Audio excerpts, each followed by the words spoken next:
គឺថាអ្នកដែលឈ្មោះយ៉ាមិនដែរ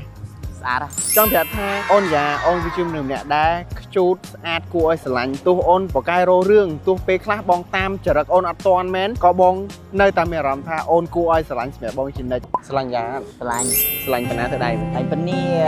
បងស្រឡាញ់អូនយ៉ាពីមនុស្សមិនជឿ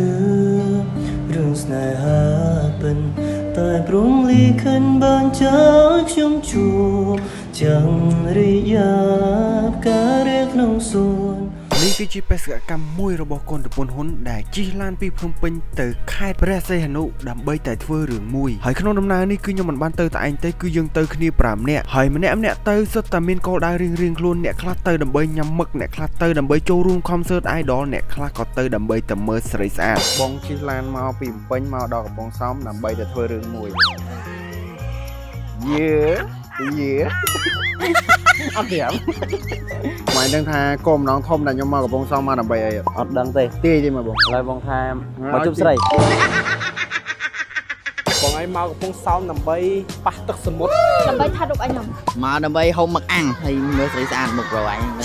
ដឹងមើលឯងមិនបានគេគ្រប់គ្នាគេនិយាយថាប្រអញមើលស្រីអត់ចុះគេដឹងតែស្រីអត់មើលប្រអញមិនទេtrời ơiចេញមក sorry ឥឡូវខ្ញុំឲ្យបងទាម្ដងទៀតថាខ្ញុំមកដើម្បីអីនេះចូលស្គាល់គ្នារាប់ឆ្នាំទាចិត្តបងអូនអត់ត្រូវដើម្បីស្រីហ្នឹងឯង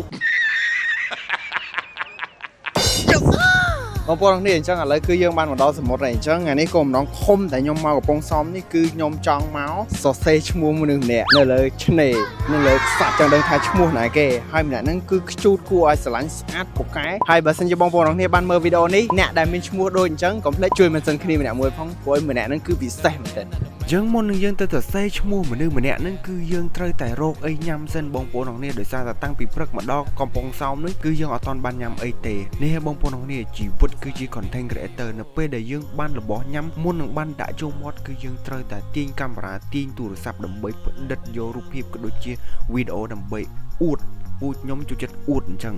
យោមកសមុទ្រម្ដងលើមេភ្លៀងកំពុងតែដេញបងប្អូនគ្នាហើយនៅក្នុងវីដេអូនេះអ្នកដែលបានមើលបើសិនជាមានមិត្តភ័ក្តិឬក៏សង្សារឬក៏ប្អូនឬក៏អ្នកណាក៏ដោយដែលមានឈ្មោះដូចដែលខ្ញុំសរសេរនៅលើឆ្នេរខ្សាច់ហ្នឹងបងប្អូនគ្នាជួយមិនសិនគាត់ម្នាក់មួយផងមិនជឿរឿងស្នេហាពិនតែព្រមលីខិនបានចោលខ្ញុំជួបចាំរិយាការរៀបក្នុងសួនអូកូនដោស្ងួនឲ្យបងស្គាល់ស្នេហ៍ពិន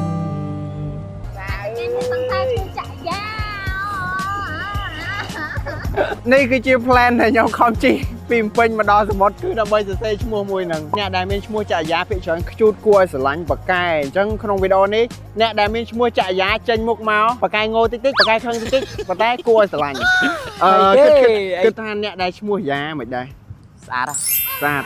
បងប្អូនគ្នាអញ្ចឹងគោលដៅយើងគឺយើងបានធ្វើសម្រេចហើយវីដេអូនេះគឺចង់ផ្ដាំទៅយ៉ាទាំងអស់នៅក្នុងពិភពលោកនៅក្នុងប្រទេសកម្ពុជាយើងដែលមានឈ្មោះយ៉ាចង់ប្រាប់ថាអូនយ៉ាអូនគឺជាមនុស្សម្នាក់ដែលខ្ជូតស្អាតគួរឲ្យស្រឡាញ់ទោះអូនបកែរោរឿងទោះពេលខ្លះបងតាមចរិតអូនអត់តាន់មែនក៏បងនៅតែមានអារម្មណ៍ថាអូនគួរឲ្យស្រឡាញ់សម្រាប់បងជានិច្ចនេះគឺជាកម្រងដែលយើងខំមកទីបំផុតយើងធ្វើបានសម្រេចហើយវីដេអូនេះកុំភ្លេចแชร์ទាំងអស់គ្នាអ្នកដែលមានឈ្មោះយ៉ាស្រឡាញ់យ៉ាស្រឡាញ់ប៉ុណ្ណាទៅដែរហើយប៉ុណ្នេះបងស្រឡាញ់អូនយ៉ាពីមនុស្សមិនជឿរឿងស្នេហាពិនតែព្រមលីខិនបានចោលខ្ញុំជួបចាំរិយា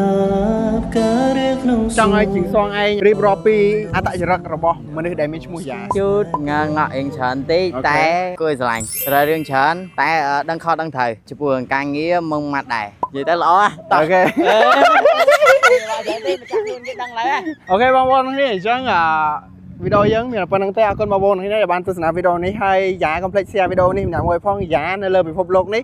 គឺជាមនុស្សដែលខ្ជូតជាងគេបងស្រឡាញ់អូនយ៉ា